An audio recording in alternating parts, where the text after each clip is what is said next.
आजी आजोबांसाठीची स्पेस आत्ताची जे नवीन फॅमिली डायनामिक्स बदलत आहेत त्यात नेमकी कुठं आहे? काय होतंय की आजी आजोबा हे वेगळं का युनिट धरलं जात आहे हे नाही मला कळत. ते कुटुंबातलं का नाही आहे. मग प्रत्येक वेळी काय करणार ना, ते घरी असताना मग कुकर लावावा लागतो, हा विचार काय येतोय?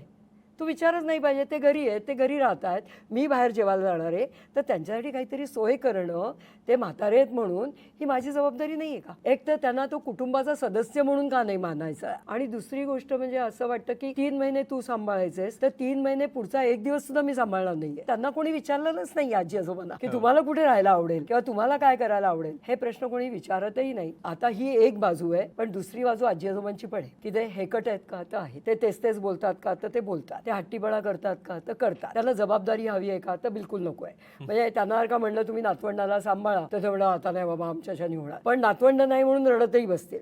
म्हणजे या दोन्ही बाजू आहे, त्याचा बॅलन्स कसा करायचा? मग ते दोन्ही ठिकाणाहून त्यांना हे सांगे की बाबा तू 4 तास जर का पाळणाघरात जात असशील तर 2 तास आजी आजोबांना सांभाळायला काय हरकत आहे?